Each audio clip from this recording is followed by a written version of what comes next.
Okay, we're in week 8, second class.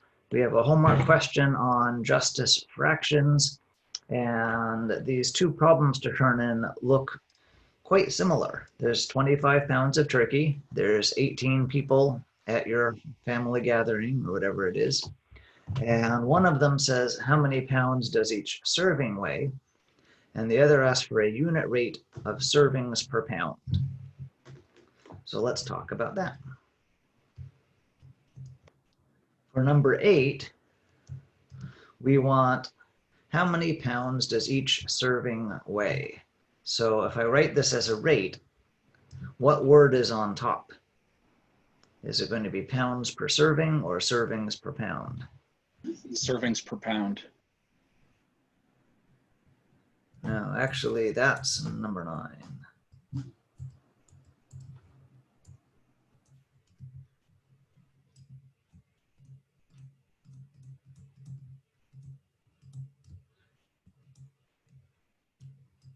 So number 9 is the one that asks for servings per pound. This is pounds for each serving, so that's the other way around.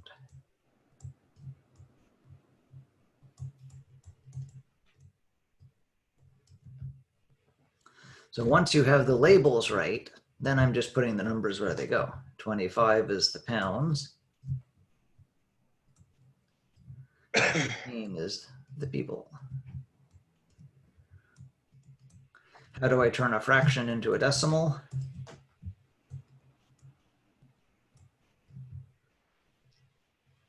Divide top by bottom. Yeah.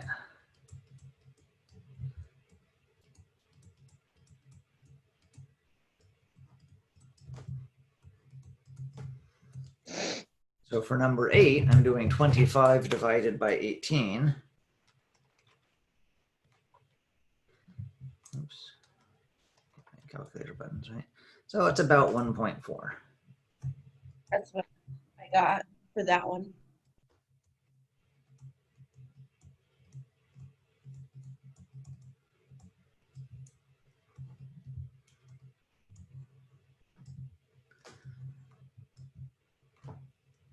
On the other one, it's 18 divided by 25. So it's 7.72.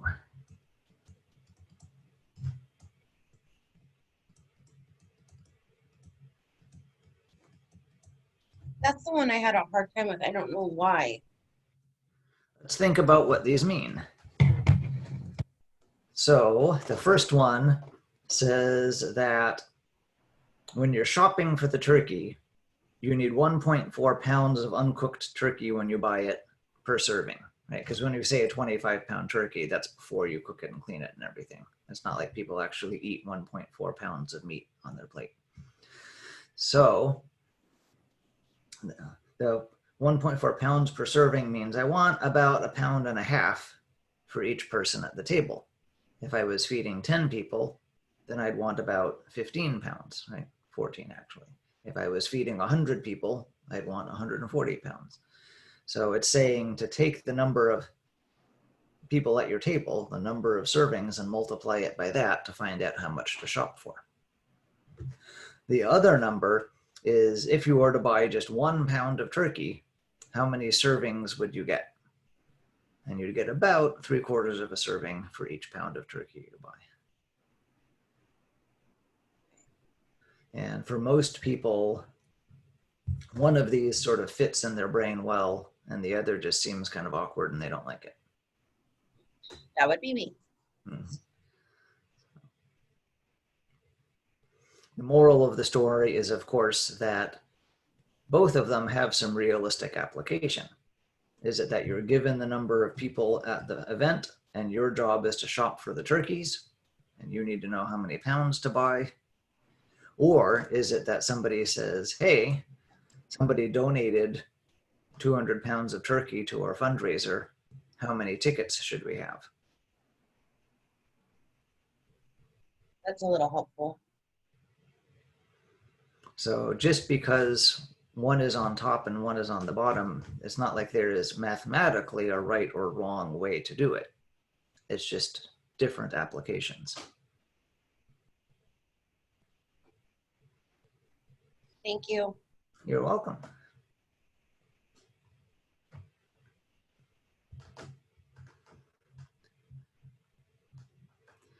Okay, close that, close that. Any other homework problems while we're here?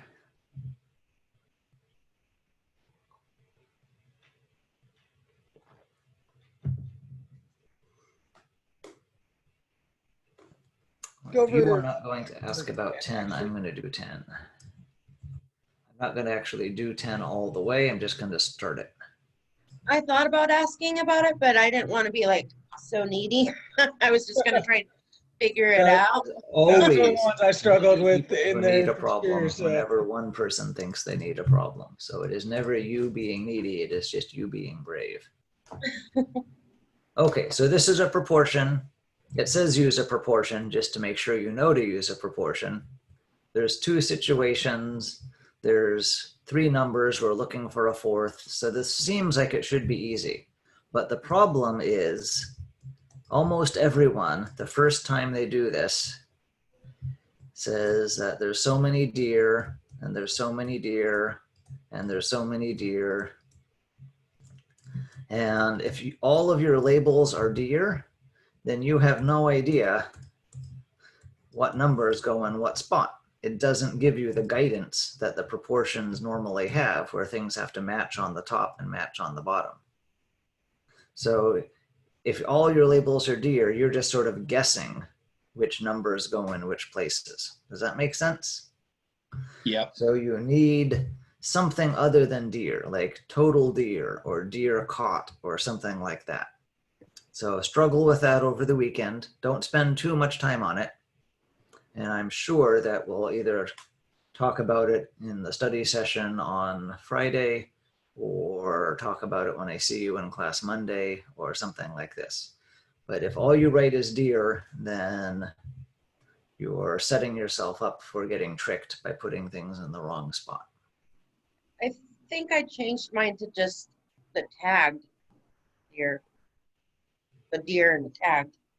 The deer and tagged, yeah, there's other words. You Like can use. release, Tagged, catch, total. There's caught. There's in the preserve. There's in the first sample.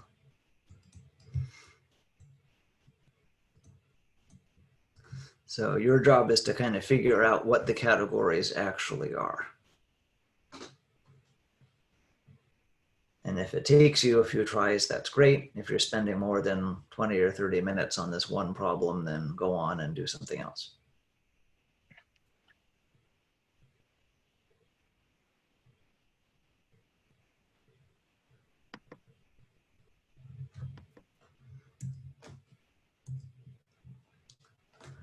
Okay.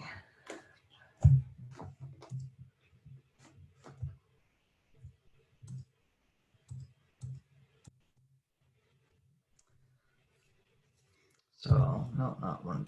So now we're talking about percent sentences. So this is an exciting topic. Several times in the justice topic, we figured out sort of the overall nice way to do things. Actually, this started in the previous topic. When we were doing mad science, we said, unit analysis was sort of the nice way to do measurement conversions. We had a few rules before that, but it was all kind of situational and slightly awkward, and you had to remember what to do when. And unit analysis was this nice general thing where you could always do your unit conversions with the same process, and maybe you were writing a little more than you needed to otherwise, but it was just kind of reliable and it was good. So then we went to proportions, and there were all sorts of things we were doing with goes with chains and stuff with rates that was awkward and didn't work great, and proportions solved that. And now we know how to make word problems with proportions, and stuff that was a little troublesome earlier now work well. So percentages is the same kind of thing. Earlier we had separate things for, where were they? Come on. For percent of and percent change. So now we're going to unite that all together and have just sort of one nice way to do percentages. Okay, we're on page 421 if you're in the online textbook, 6.2 or 6.3 section thing. And a percent sentence is a phrase that the LCC Math Division uses, but it's not an official phrase like in the rest of the world. So if you look in your book, if you look online in different places, then percent sentence isn't a term that you'll find in indexes. But by this phrase, we mean a word problem that has the words is, of, what, and percent. So as example ones, right here, what is 35% of 60? 12 is what percent of 5? 5 is 2% of what? Things like that. They don't tend to have any story because all they have is what is, of, and a percent. We will soon see that the key to doing word problems with percents is to first make them a percent sentence. So we're going to first approach these as a kind of problem to do, and then they will be our trick to solving word problems. So that's sort of the prelude music happening before this chapter. There are two different ways to solve percent sentences, and you only need to know one of these ways. So I'm going to show you both, and you pick which you like and learn that, and feel free to daydream when I'm doing it the other way. So the first thing we're doing is the translation method.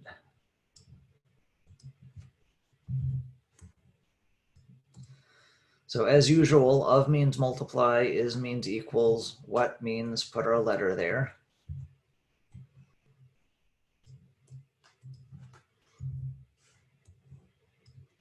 Can I shrink these to be?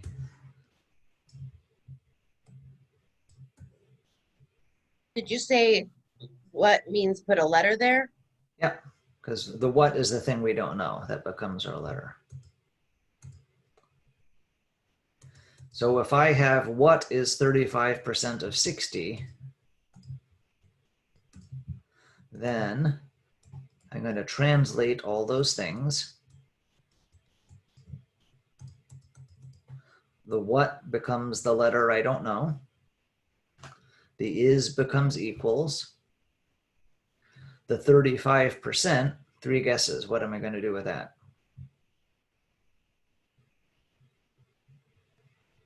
0.35. 0.35.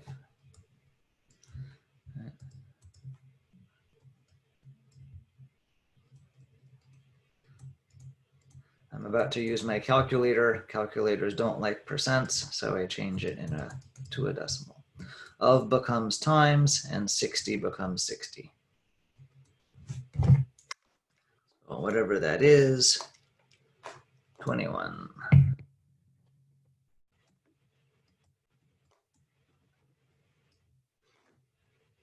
I want to do the other two and write them a little bigger because this was a little bit crowded on my page. But I wanted to have the other parts on the page too.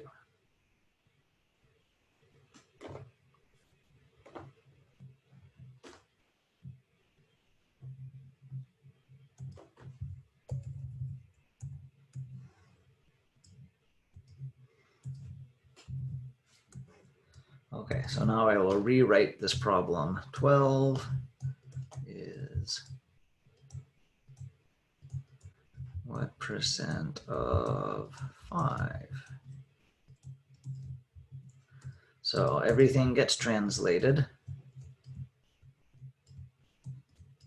Now, the percent symbol isn't something that gets translated. It's not on my list of things. So we will see that that's going to cause an issue in a moment. But just note that that's not translated.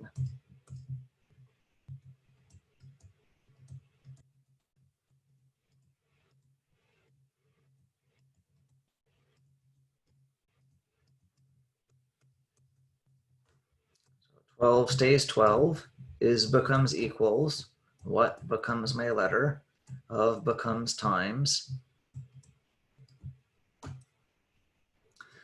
Something is y times 5. How do I get y by itself?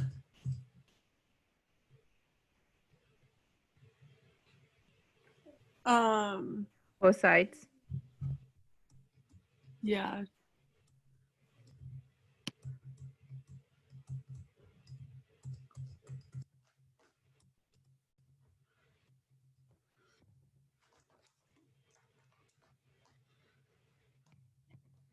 Okay, I get 2.4. Now I'm not done. What do I need to do?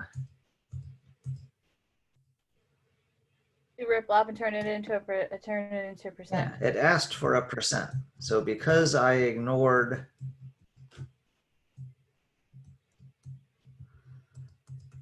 percent symbol at the top, I have to deal with it now at the end.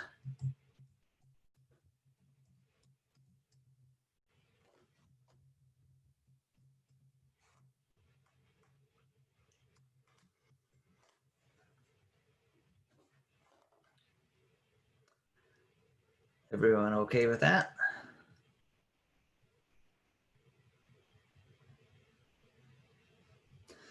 So, as a tangent, this is great news because earlier we talked about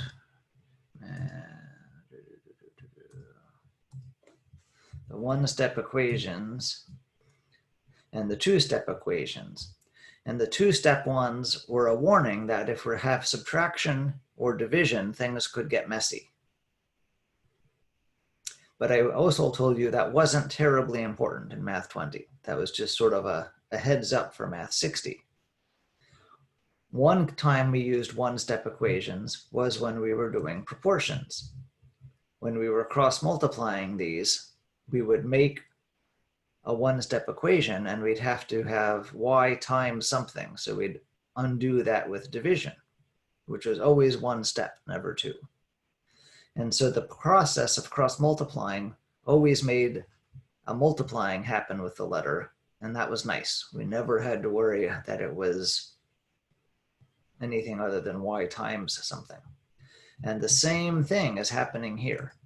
The process of these, we only have the word of, so the operation is only going to be multiplying. You never have to worry that this might be a divided by or a subtraction. Does that make sense? So you never have to think, wait a minute, is this a one-step or a two-step equation? It's always going to be a nice one-step equation. Okay, last one.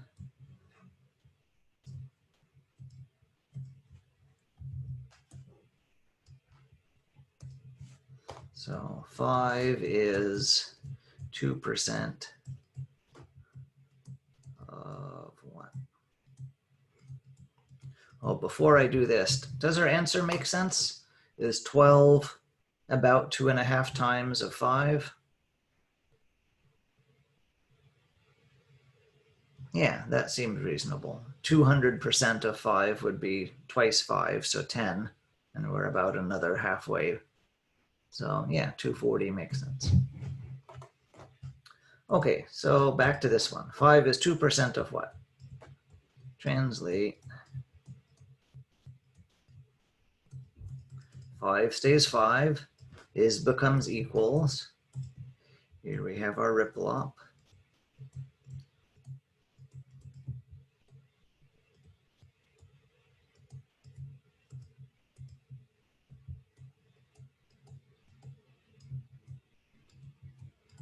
I have something stuck onto y with times, so I will do the opposite and divide.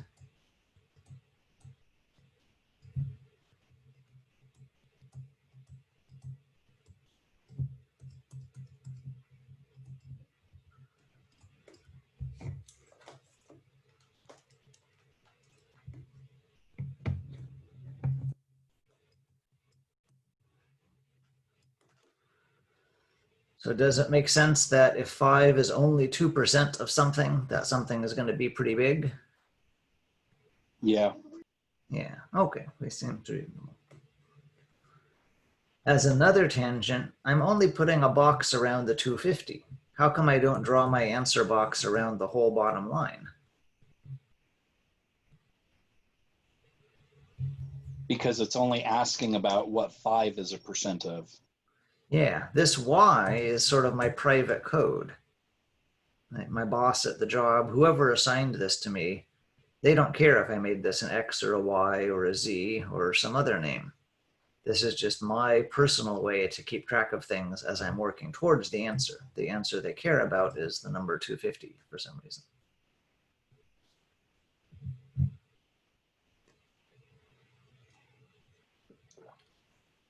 So that's the translation method. And you've seen it works for problems that we could do percent of a number. We had a way to do that if we multiply them, and this just reminds us to multiply them. It works for the kinds of problems where the what is in the middle. Those ones are our ones that we've seen as percent change. If you started with $5 and you end up with $12, then you have a 240% increase. And then this third kind we really haven't seen before, but this method solves that also. So whether the what is first or second or third, the same method of translating lets you solve all the different kinds.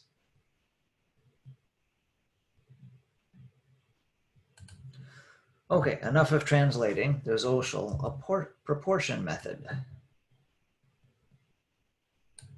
And this one I'm going to put on the slide, but then immediately just move on, partly because it takes up space to do this, and partly because this is not very helpful to look at as we go. So for it to make sense, we really need to see it in action. So let's see it in action. This is the same problem we did before.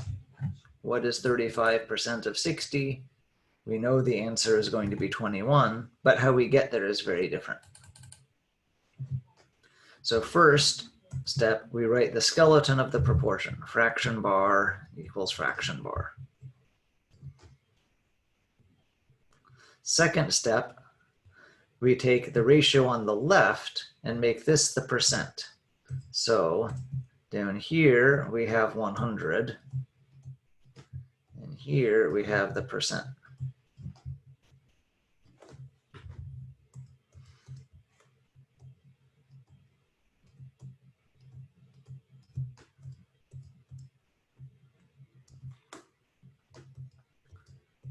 There's also something that comes after the word of.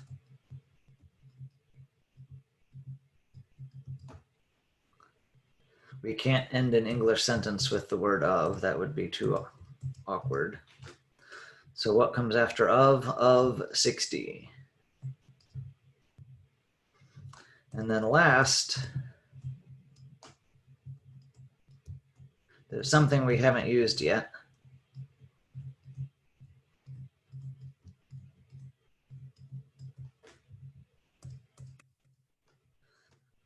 What goes there?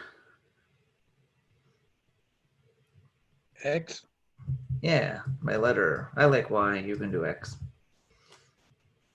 So we've turned a percent sentence, the new thing for the day, into a proportion, something we've been doing for a while. Now we would cross multiply. I'm not going to draw the swooshes. So Y times 100 equals 35 times 60.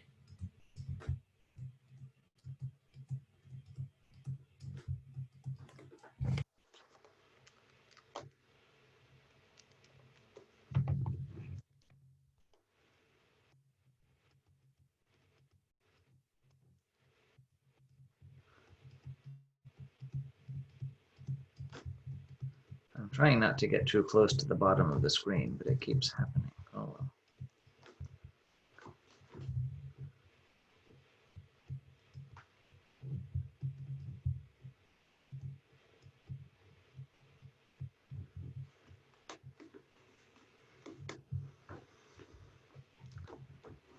So we get y equals 21 again.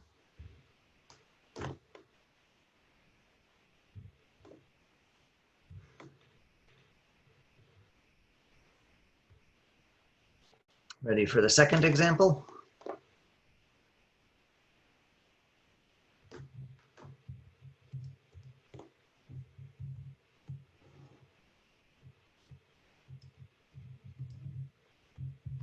Okay, to avoid squishing at the bottom of the screen, I'm not going to have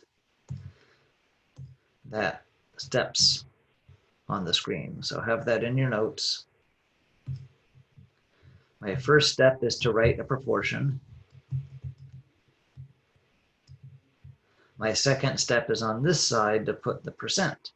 So I'll have the 100 on the bottom and whatever the percent is on the top. In this case, I don't know what the percent is.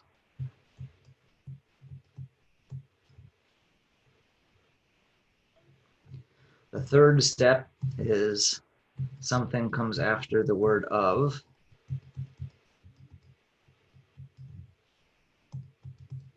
So of 5. And then the last step is not whatever is not used yet.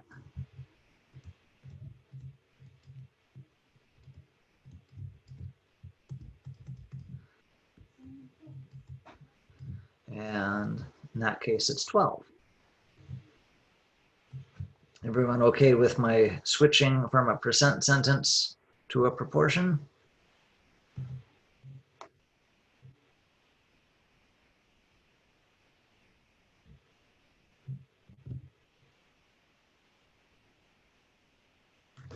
Now I would solve it. Y times 5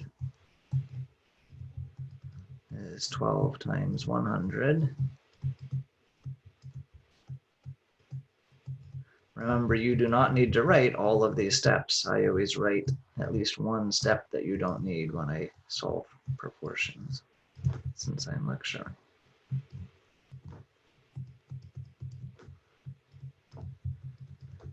So now something interesting happens. We have no RipLop.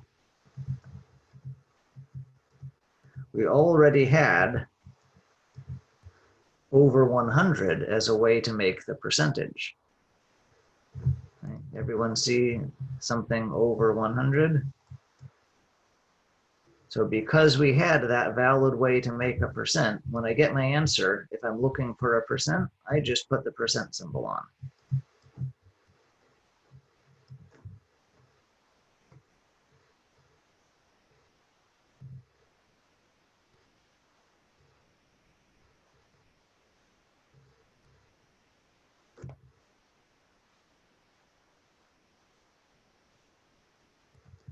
If we need a reminder about that, then way back when we were doing the 4 replacements for a percent, one of them was to write it as a fraction with a denominator 100.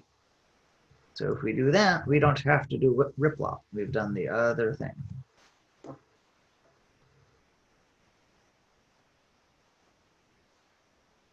Okay, let's look at comparing them. This one has less writing. When we got to 240, it was just a little bit less ink on the board. But we had to remember to do a RipLop.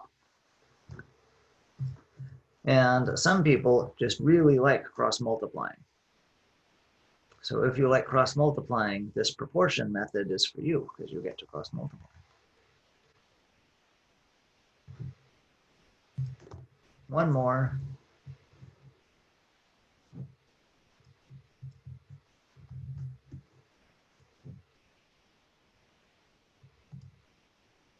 So 5 is 2% of what? So the percent goes over here, the 2 over 100. The thing that comes after the word of is my what?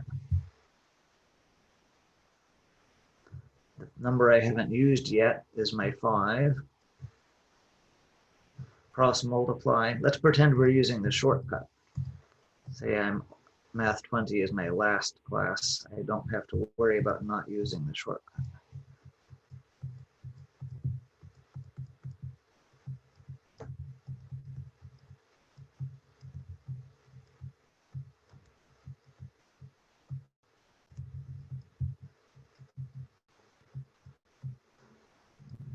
So if you are a shortcut because Math 20 is your last class, then this isn't really any more writing than the previous one.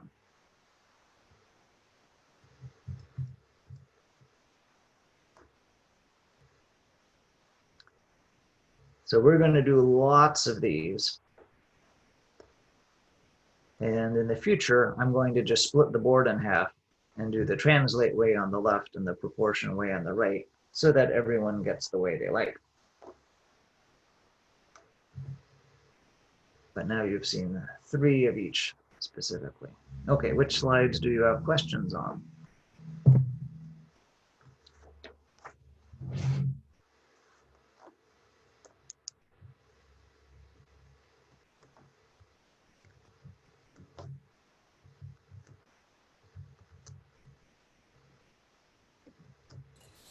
I think I'm still curious, trying to figure out what, I think I get the first part, the over 100s, but the second part, when is the Y on the bottom and when is it on the top?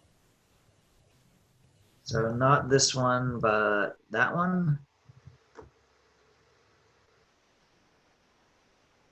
Or were you asking about this one? Well, just any of them that are, the way the question is, the of what is your last thing you're saying. So does that mean that goes on the bottom? Right, whatever comes after the word of is on the bottom right. Oh, okay. Gotcha. So I put it here. I didn't want to, for this problem, I was emphasizing how little you had to write. So I left out my little cues Right. about the of, I forgot that. 100, and the percent. If I put them back on, that might be nice now. Does that help? Just a reminder of those methods, rules.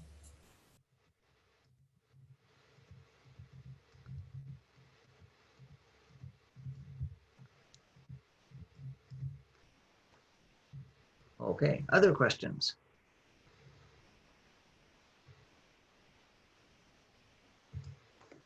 Okay, so some videos.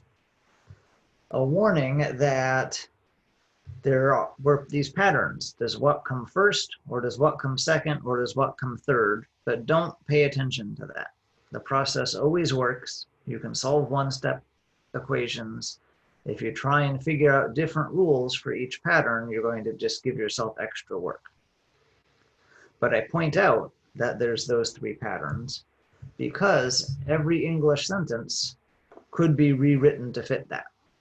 If there's one where the what comes at the end, after the is, y% of z is what, it usually sounds more natural to say y is what % of z, and so on. So there's sort of 3 awkward phrasings, and then 3 more natural phrasings. And in the more natural ones, the is comes before the of. The is comes before the of. And just like way up above, remember that? We were studying the patterns of proportions so that we could make our own things nice when we were doing word problems.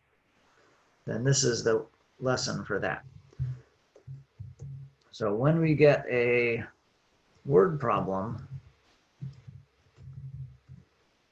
then we're going to play Mad Libs, if you know the Mad Libs game where you fill in the blanks.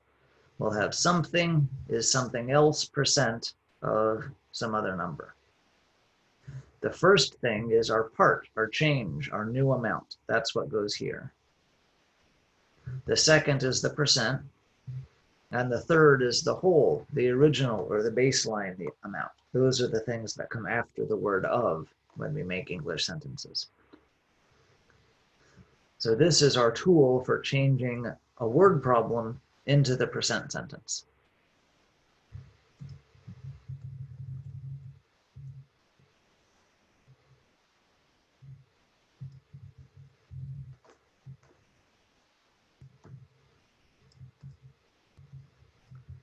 gonna switch these so I have more room to write. Okay.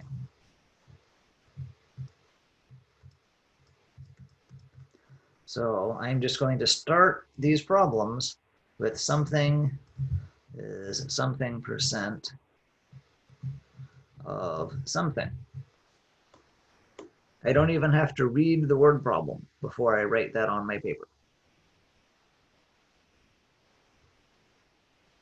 So a young couple earns money by improving their fixer-upper home. They buy it for $65,000, and after months of repairs and improvements, they sell it for $105,000. And a friend asked them, what is the new worth as a percentage of what you paid for it? In other words, what percentage did you make? So what number goes here, the 65,000 or the 105,000?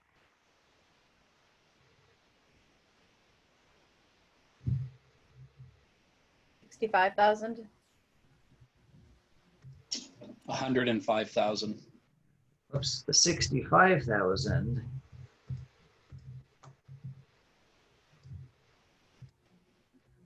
that's the original.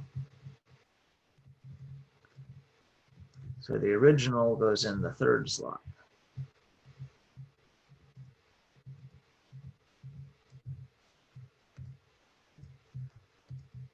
The 105,000, that's the new.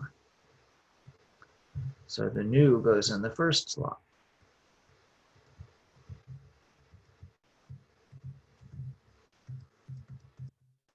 And in this case, what is the thing we don't know? So the tricky part of percent sentences is putting the numbers in the right spot. And this is our picture that tells us how to do it the right way.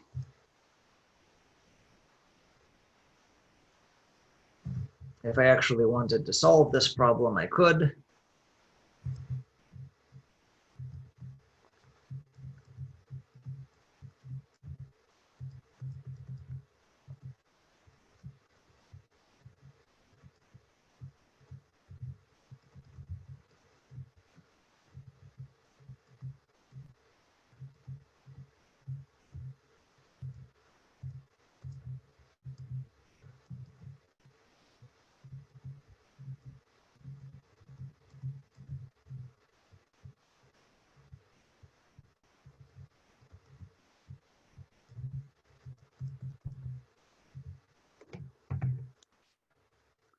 So 105 divided by 65, so about 162%.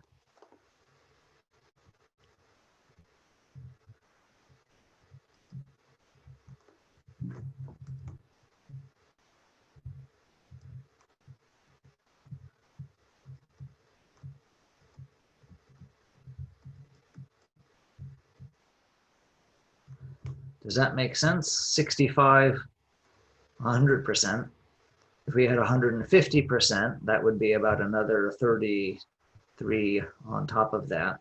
So yeah, that seems like a reasonable percentage, right? A little more than 1.5 times.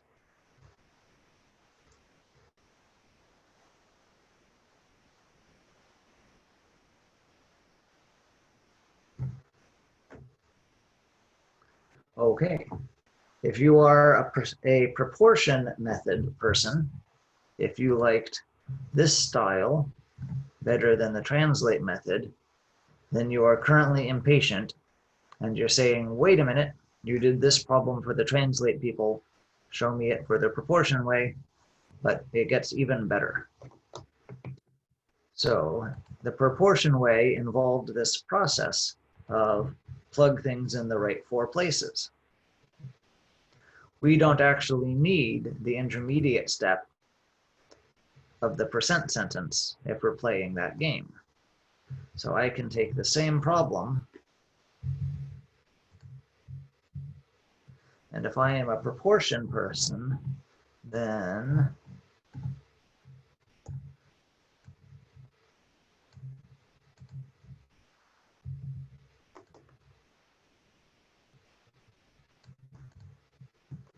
I will notice that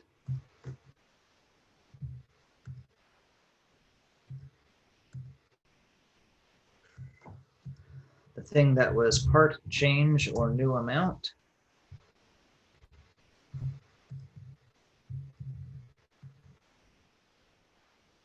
That's the top one. And the thing that was whole, original, or baseline amount, that's the bottom one. I need to update this graphic a little bit.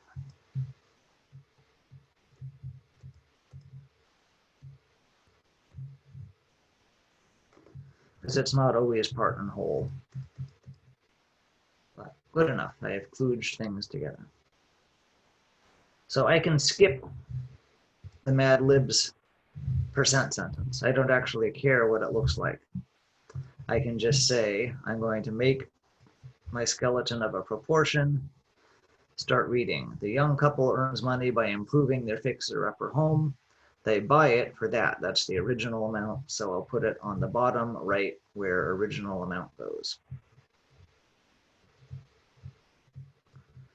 Then the new amount is the 105.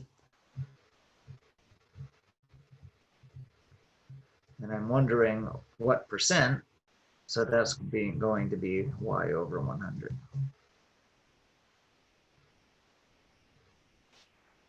So a different plugin, if you are a proportion method, you're allowed to skip the Mad Libs plugin that the translation classmates need.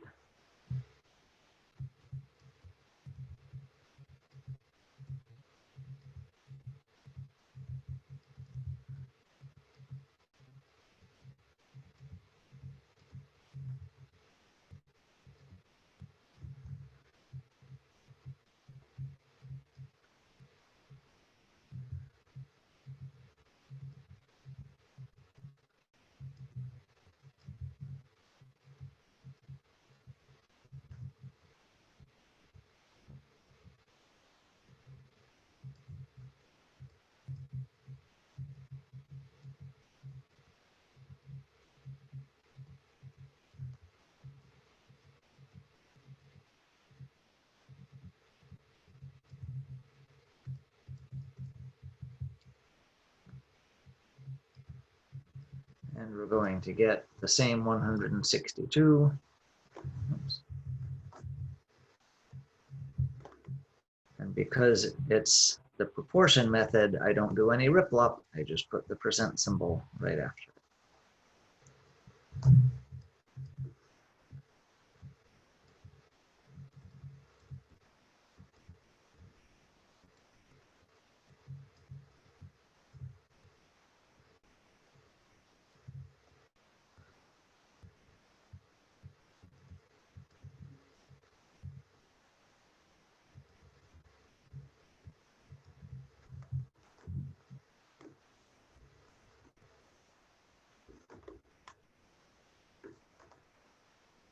So that's the general outline for all of this. We have percent sentences. We can either translate them or make proportions out of them.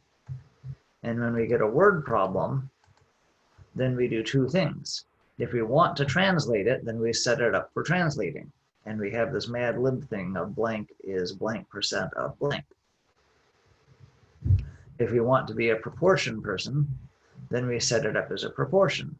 The percent, the 100, the part change new amount, the whole original baseline amount. We put it in those blanks and then do our cross multiplying.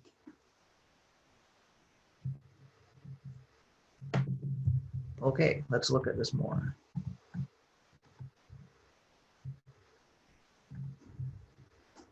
So the word problems on page 431 or 437, we've moved forward one section to 6.3 or 6.4. The percent sentence, again, is a sentence with is, of, what, and percent. Which one of these is correct? Let's see who was paying attention a moment ago. In a recent survey, 58% of Edgewood students said they prefer tablets to laptops.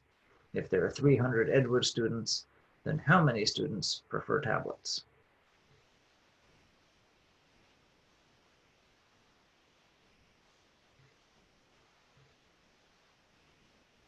Number 3. Number 3, right? It has the is before of. It has that same nice fill in the blank pattern we like. And the whole is the last number. The part is the thing we're looking for.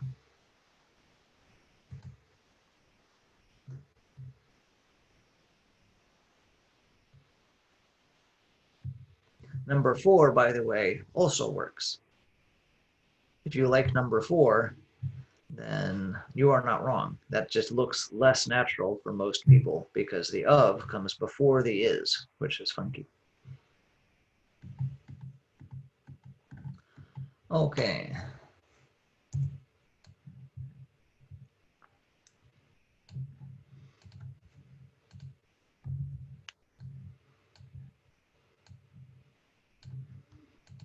When I said lots of example problems, I meant it.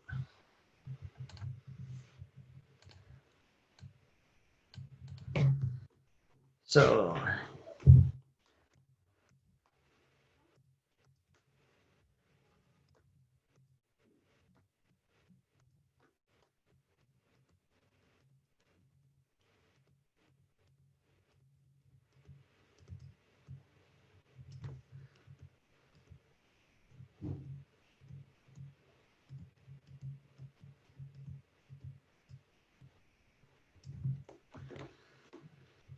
William Francis Carr can drive 396 miles on a full tank of gas.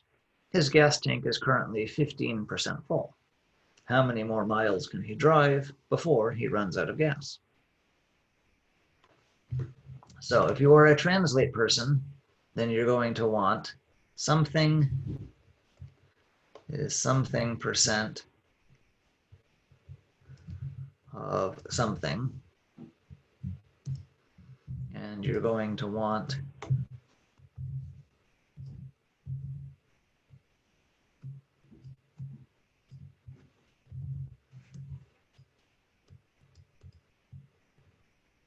the part or change or new amount to be in that blank. Make it smaller.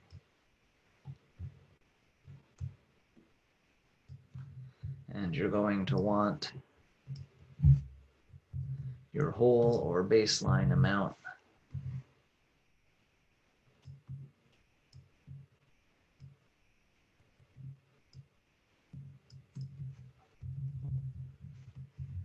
to be in that blank.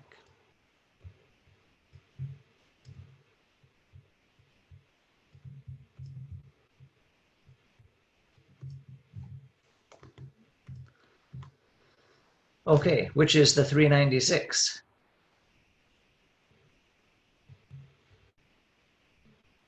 The baseline. Yeah. What do we do with the 15%?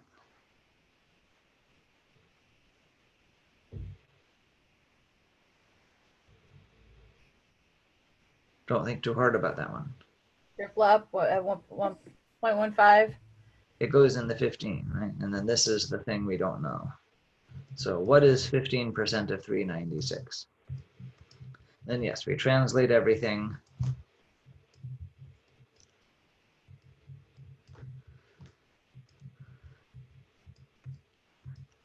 What becomes our letter? Is becomes equals. 15% becomes 0.15. Of becomes multiply. 396.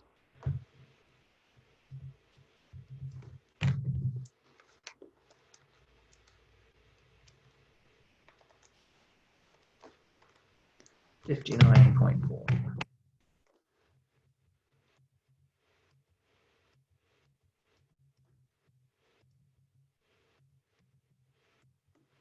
Are we done?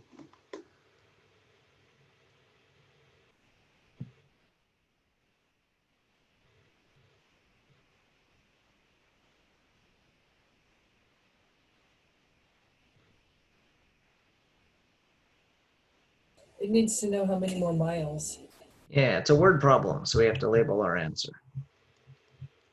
If you rounded to 59 or even to 60, That's good. Rounding up might be tempting fate because if he tries to push that last mile, he'll run out of gas.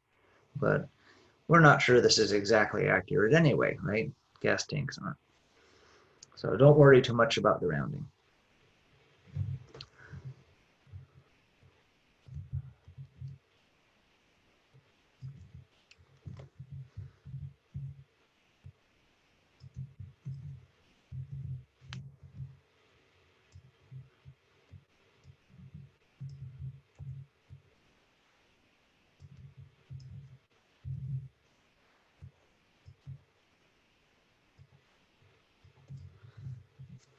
Okay, if you're a proportion method, there is my fixed kludge.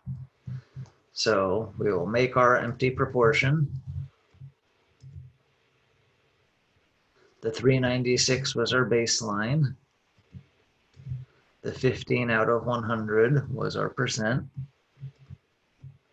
And the thing we don't know is the part.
So same problem, two methods.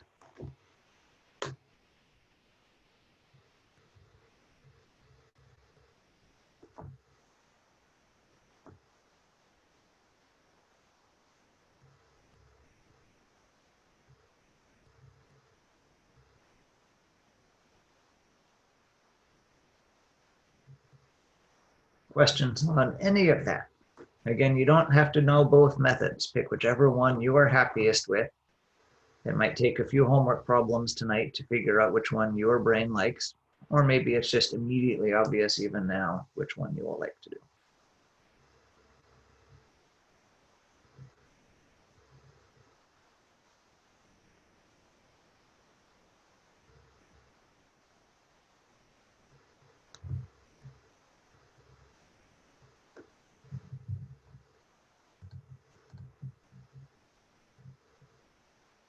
Okay, pick another problem.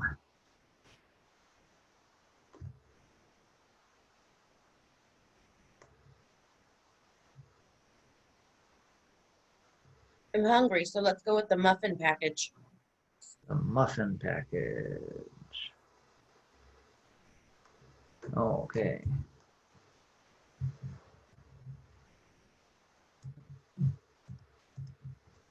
Oops, no.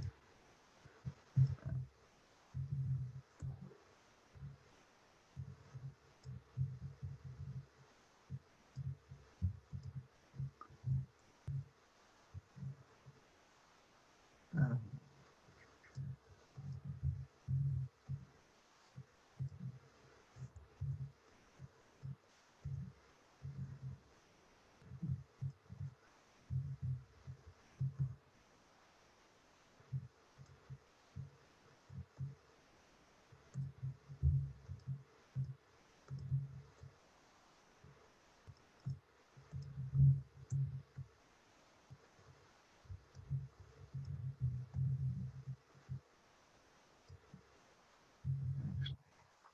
that first, then I can reuse this. Ha ha ha.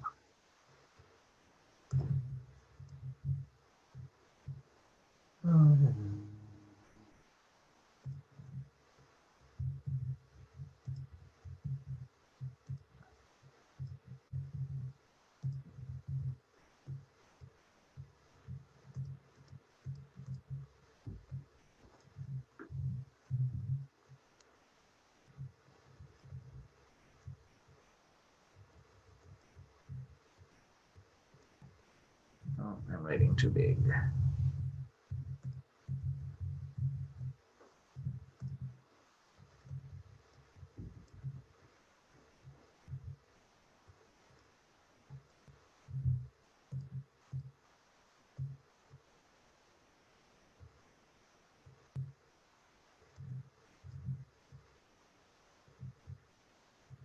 Oh, and I forgot a blank.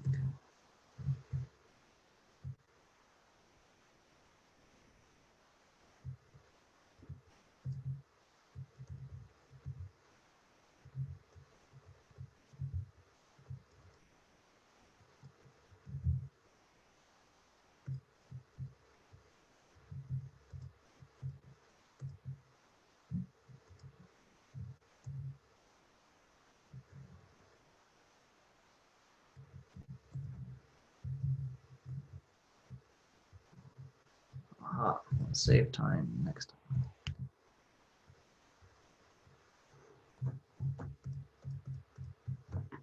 Okay, we're ready to go. We have our fill in the blanks for both kinds of methods.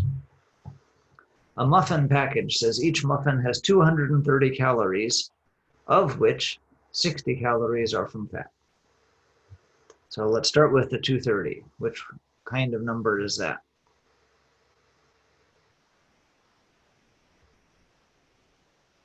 Original. Yeah, that's, I would say it's the whole thing. All the calories are the 230.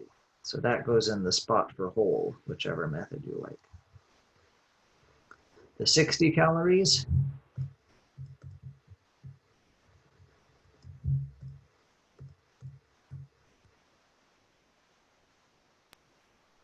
Part. that's the part.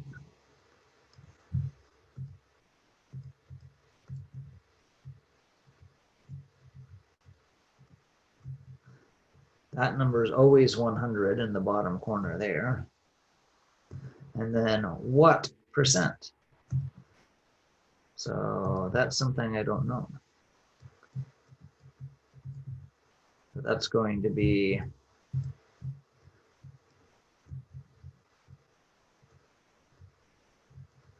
the thing I don't know.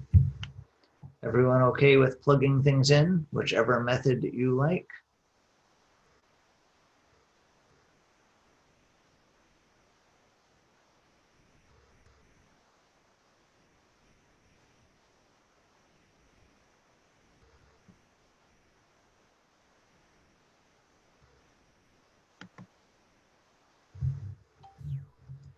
$230 was the whole. It goes in that spot. 60 was the part. It goes in that spot. And the percent I didn't know.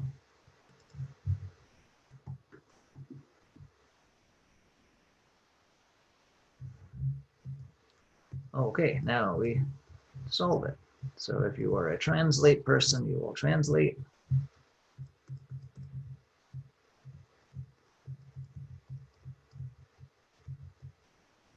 The numbers stay numbers, is becomes equals, what becomes y, of becomes multiply.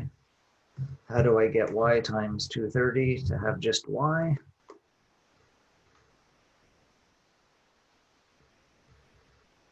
Divide by 60. Not by 60, it's the 230 that's stuck onto y. So that's what I have to take off. Some people call this the shoes and socks theorem. The 60 is like your socks. This is a more recent thing. You put your shoes on over your socks. If you want to get to your socks, you have to take off the shoes first.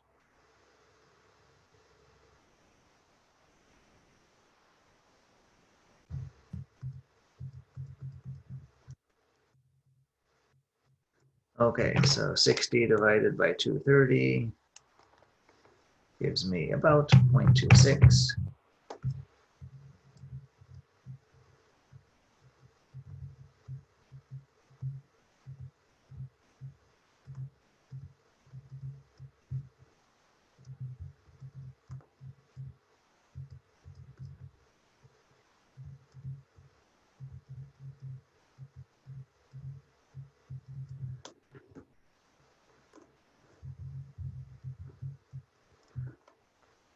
I'm already going to write over here for proportion people. There's no riplop.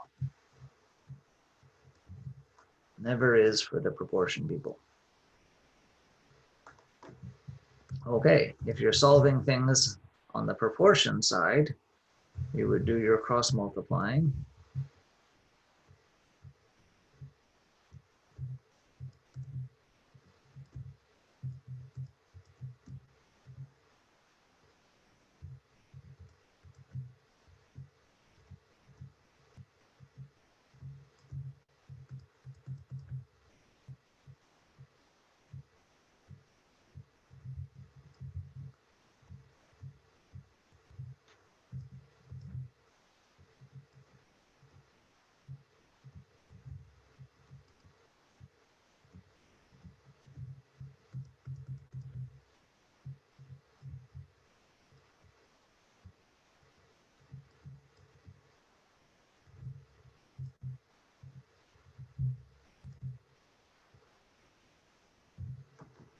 And get your answer that way.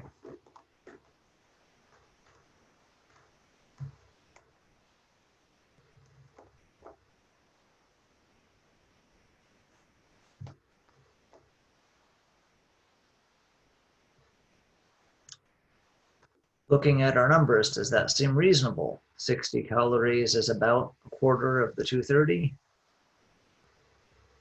Yeah, if it was 240, it would be a quarter, so we're pretty close.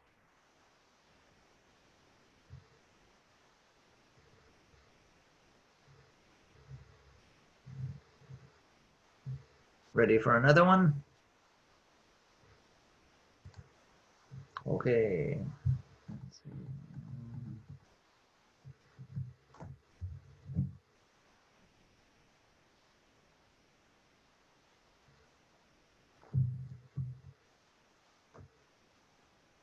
Which one next?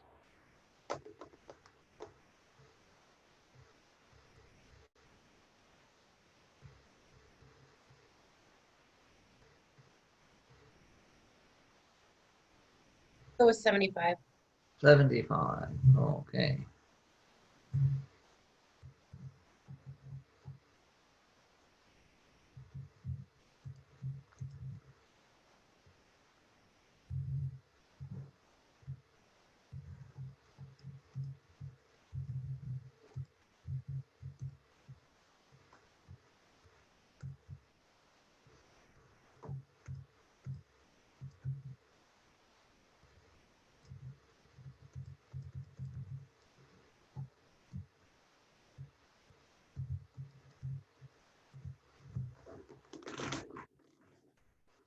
So once again, set everything up whichever way you like. You're not going to do both of them. And then start reading the problem. Louis is a travel agent. He receives a 7% commission. Well, there's only one place the percent goes, right? That one's easy. When he books a cruise for a customer, how much commission will he receive when booking a $3,900 cruise? So what's the 3,900? Is it a part change new amount, or is it a whole original baseline amount?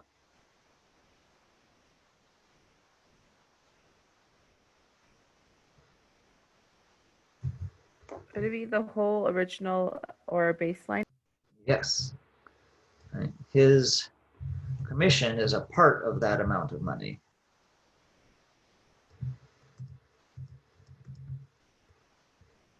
So if you're a translate person, put it there. If you're a proportion person, put it there.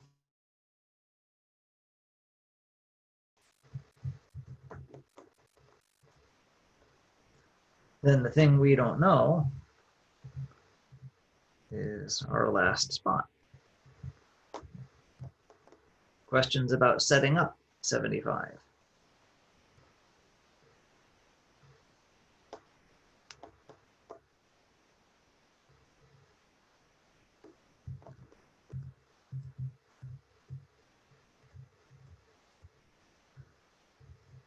We know we're going to have a riplop on this side. We're not going to have any riplop there ever. So we solve it, if you're a translate person, what becomes our letter is becomes equals.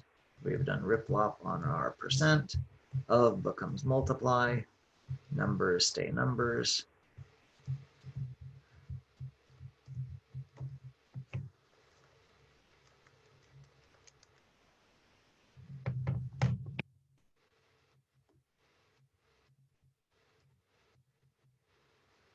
Is it okay if I use the shortcut for variety's sake on the proportion side?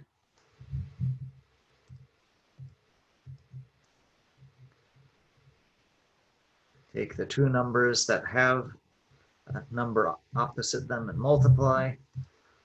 Take the number that's opposite the y and divide.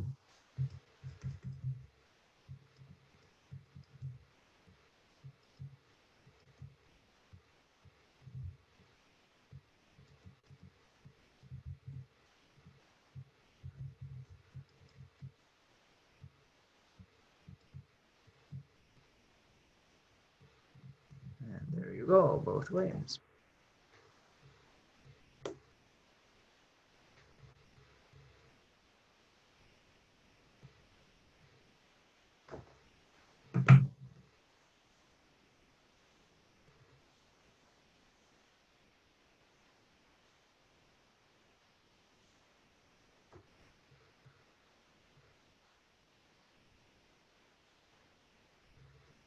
Okay, so just a pause kind of brain break thing, that this should be a bit reassuring. When we had word problems, there was this idea that you want to have your situations parallel. Miles on top, hours on the bottom means miles on top, hours on the bottom. Remember all of that? That made word problems less tricky because there was a reliable way to do things.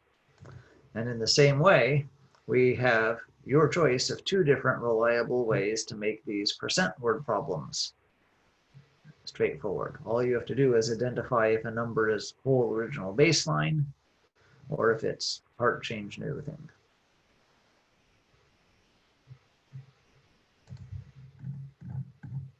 Okay.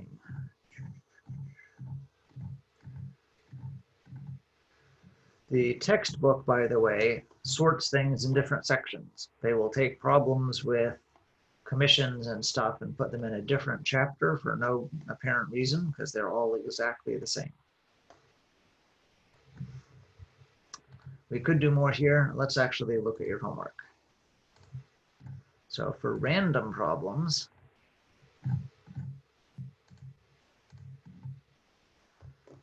then what will happen on the test is you'll get lots of these short percent sentences. One with what first, one with what second, one with what third, and then a random one. You have the tricky problem for the section is about a car depreciating. I'd rather not confuse you with that one yet. Let's let you have more practice with the straightforward ones first.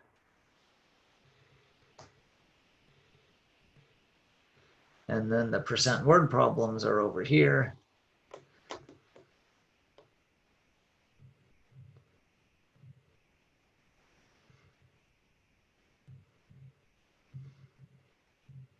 And they're a little complicated on purpose so you can show off.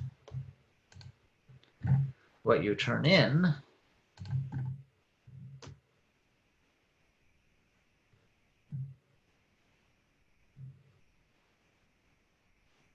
is same kind of things, and then more straightforward problems with percents and things like that.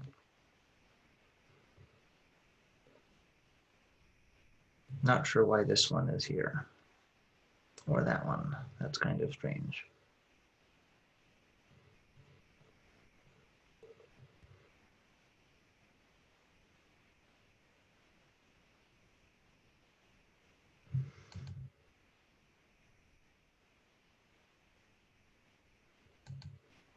Anyone mind if I just switch out the first two problems to make them actually percent problems?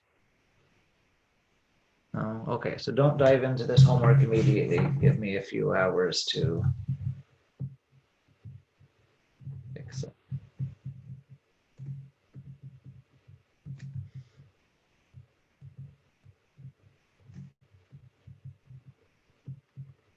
Not sure what artifact of history of course development made those problems there. That's weird. Okay. For 7, 8, 9, and 10, can you identify which things are part change or new amount and which things are,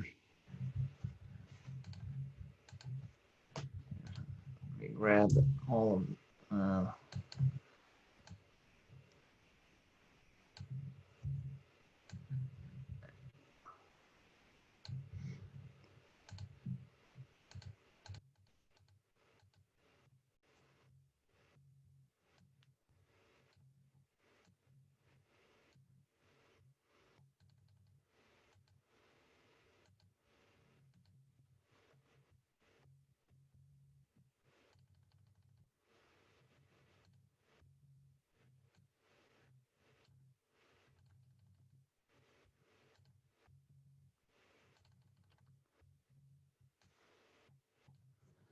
okay, for the commission, is this commission amount going to be a part change new or a whole original baseline?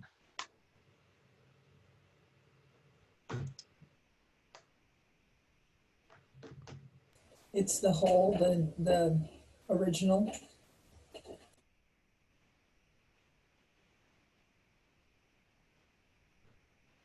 It's the change amount or the new amount.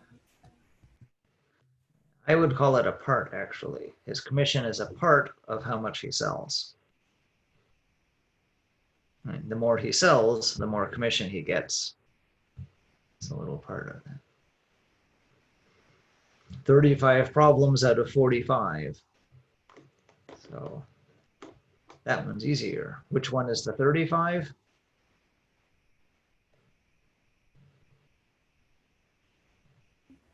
Part amount. The part, and the 45 is the whole test.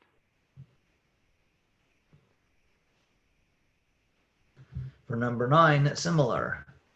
How many problems were on the test? And how many problems did this student get? And I guess 10 is similar. So hopefully figuring out which is which isn't too hard. And it looks like I should add more variety to 9 and 10.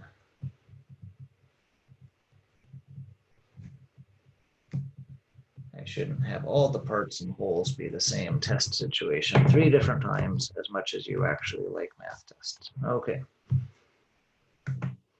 Yeah, don't start the homework yet. I will fix it up before we do more.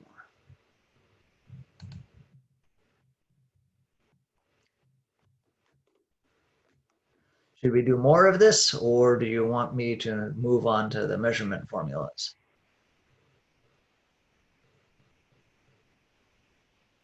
I'm okay moving on. I don't know how everybody else feels.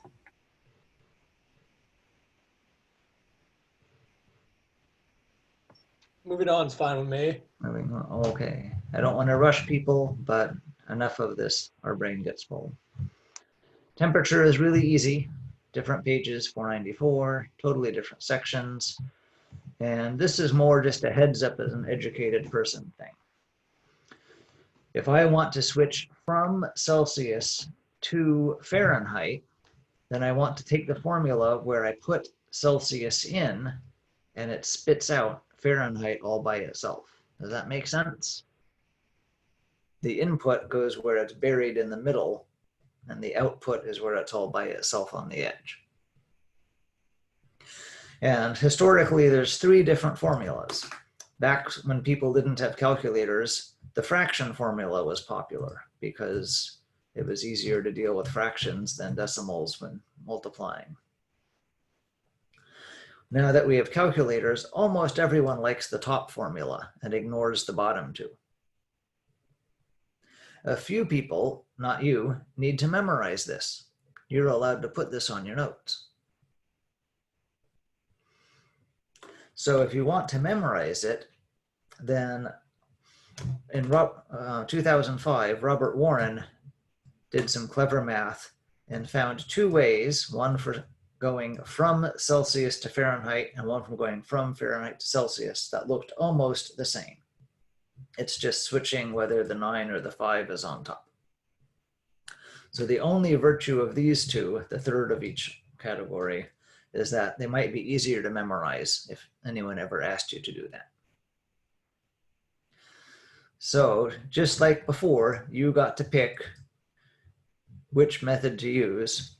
Then with measurement, you get to pick which formula to use. And I would not be surprised if the entire class picks the top formula of both cases. Because since we have calculators, the 1.8 just isn't scary. So I am going to grab all of that and put it on a slide.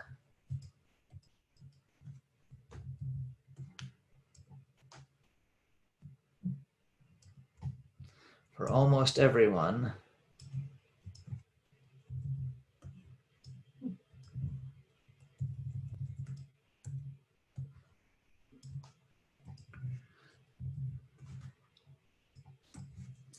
you will have these two different formulas where what goes in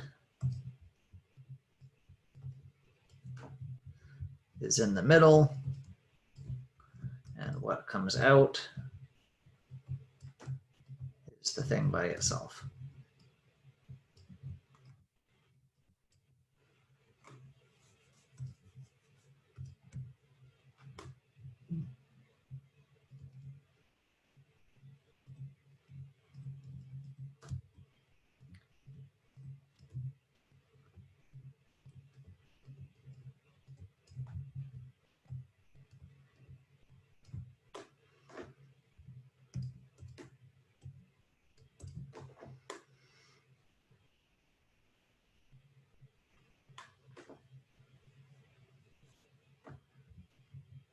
Actually doing the problems is ridiculously easy because you have a calculator.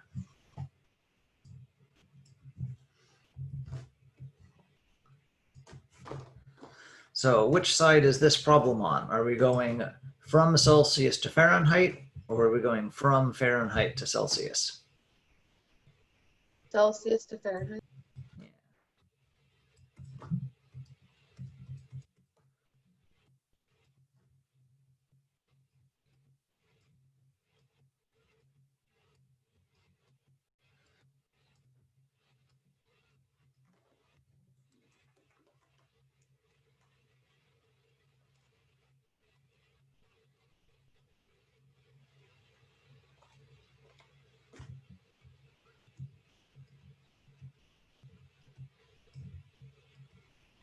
Could you round it to 102? Sure, hot tubs aren't that accurate. No one knows their hot tub to the 10th of a degree, unless for some reason you take a scientific thermometer out when you're relaxing.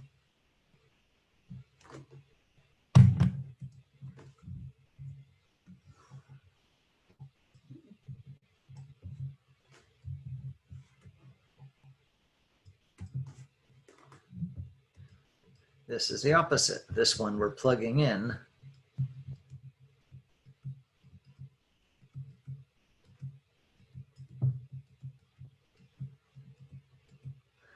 the Fahrenheit.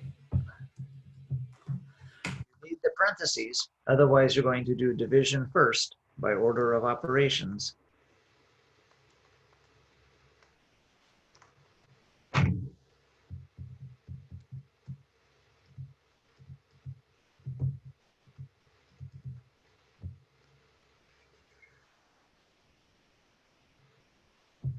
Oops, not Fahrenheit, degrees Celsius.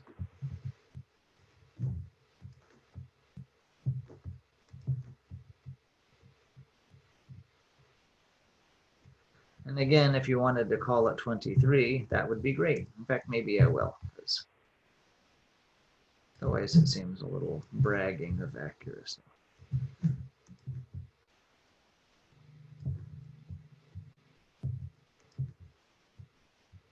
If you want to be more accurate, you could. It doesn't matter. How come I can't People get like that? these are almost like gimme problems on the test. What was your question? I can't get that for the. I can't for the. I haven't even got to the second one yet, but I can't get that Fahrenheit equals 102 on my calculator. Like I don't know what I'm doing wrong. So you add the 39 and 32 and then 1.8 multiply. times 39 is 70.2, and then plus 32. 39 plus 32. Oh, now I got it. Yeah. I don't know what I was doing. Remember, your Sorry. calculators have a secret reset button on the back. If they ever stop working, stick a pencil in your secret reset button. Okay.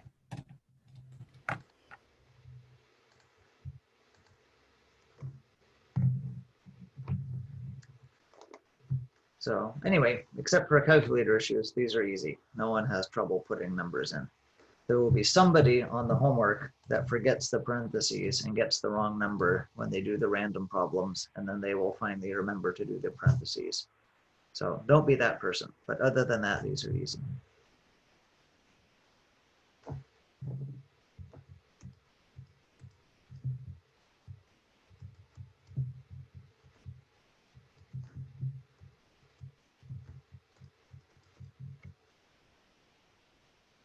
And then I don't want to go on any farther because that's actually a real topic coming up next and not just a little wimpy one-page topic.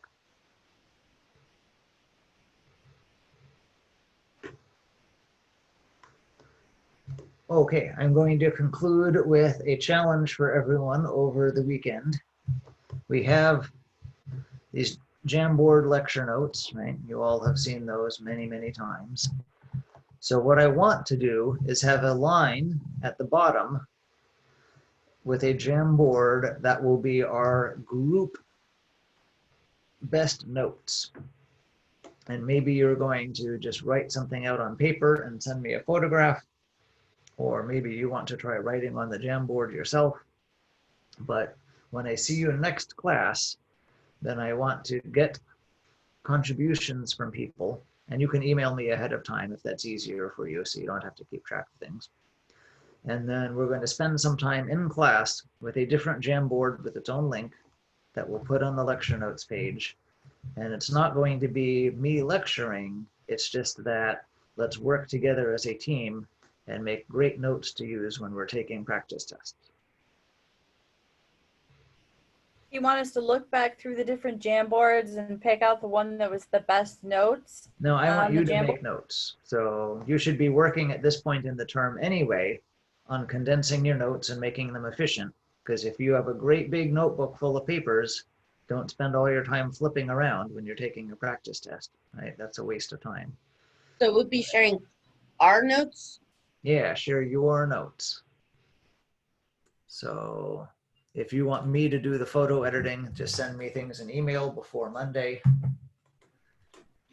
And So- if you want to just hold up a piece of paper to the webcam and have me steal it from my screen and put it on, that can work too. So, but let's spend some time on Monday taking the notes that you've started making efficient and collaborating on that. Okay, so just any notes. Any notes at all, any topics at all. Okay, And if you Perfect. don't want to share, it's not like you have to share, but there are plenty of you and you can work together. And if somebody has a weak set of notes for a certain topic because they were absent that day or something, then having everyone pitch in will help fill up the weaknesses.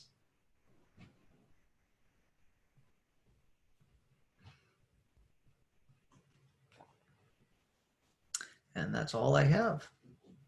Any other questions? Are we gonna take a final? Are we gonna, yes, you're gonna take a final.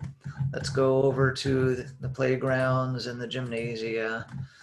So some of you will take a no calculator test. That's one way to get a star. You don't have to do the no calculator test, but it's only 20 problems and most people think that that's not that much time. When you want to get your star, don't just take it and send it to me because I won't have an answer key and that's annoying. And so say I want to take it for a star, and then I will print out one copy with an answer key that I keep, and I'll send you the copy without the answer key, and then you send me a picture of your scratch work. There was the email where I got confused last time and someone named Crystal did a no calculator test and I thought she missed one, but she didn't. So you'll send me something like this, right?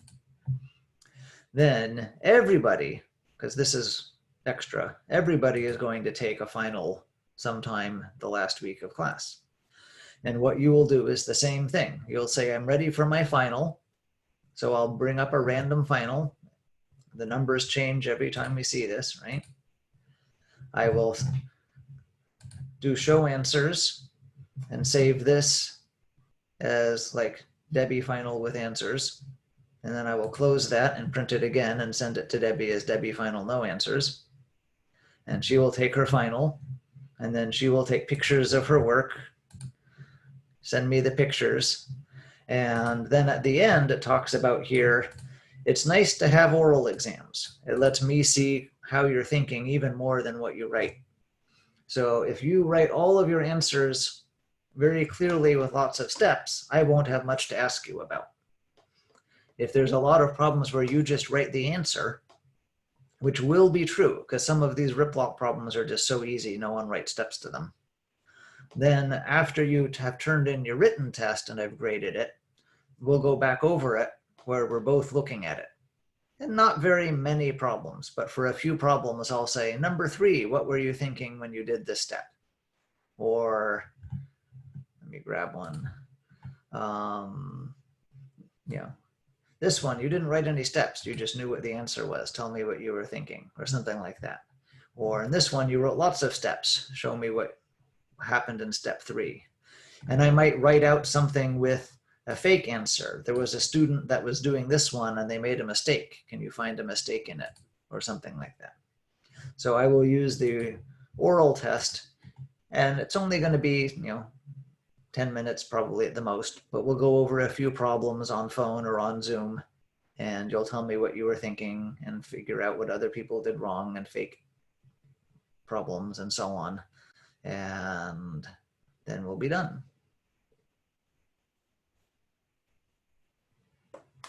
Does that make sense? Yes. Like everything else, if you don't get the percent you want for your achievements the first time, then try again. One advantage of the website is I can print out as many random finals as you want, and it takes only a moment. So to get an A, you need a 66% on it. You get a bunch of free stars if you get more than that. So where is it? You can get another star for getting 70, another star for getting 85. So if you do very well, you get lots of stars. If you get 66, that's still enough for an A. Remember that to get a plus after your letter grade, you need 9 extra stars. So getting a high score on the final is an easy way to get towards those 9 extra stars, but not required. So if you don't get the 66 and you're aiming for an A, then take the final again. Some of you will be ready before week 10 and you'll have taken a bunch of finals yourself and graded yourself. And you'll say, oh yes, I am routinely getting above 66. Let's do this even though it's the end of week 9 or something and just get me done, because you have other stuff happening with your other classes or real life or whatever. So that works too.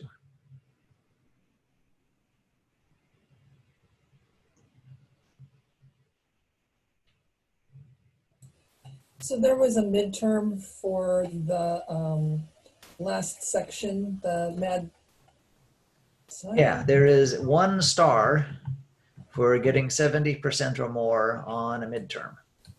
And if we go to the lecture notes, then there's a midterm here and a midterm here. Since we haven't finished the justice topic, I haven't made up a justice midterm. If you're ahead of things and the last bit of geometry is easy for you, I can certainly do that. Just send me an email and say, I'd rather do the justice midterm than the other 2. But taking both midterms doesn't really help you. Taking one of them can get a star. So we only take one midterm, and before we take it, do you want us to tell you about it? No, because it is right here. Okay, so it's It is different from just- the finals. I've printed the no answers version and put it up for everyone. Okay, perfect. And not only is it possible to cheat, then I want you to work together. So I've even given you a blank Jamboard. So if that helps you, then you're allowed to do that. But you're allowed to call somebody on the phone or have your own Zoom meeting or meet at the park and just work on math together. That's a good learning experience. That is not a waste of a midterm. I've been doing the shape shifting midterm for a couple weeks now.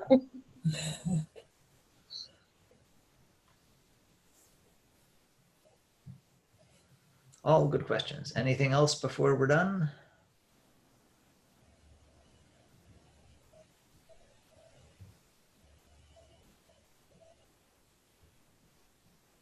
How many weeks do we have left of school? How many? Let's look at the syllabus. Oops.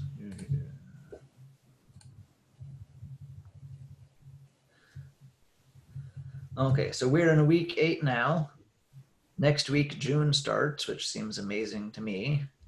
And we have more stuff going on. And then the week after that is week 10. And officially we have a scheduled time, but I just told you to not worry about that. That's just sort of LCC policy that we have to have a time written down. But you can turn in your final anytime in week 10. Is that about 2.5 weeks? Yep. So we will finish up all the new material definitely when I see you next time on June 1st. So we'll have a whole review day on Wednesday of next week. And then your finals. The caution is if you think you might want to take more than one final, don't wait until the 12th. If you want lots of chances, start earlier so you have time. Thank you. Thank you. Have a good day. You too.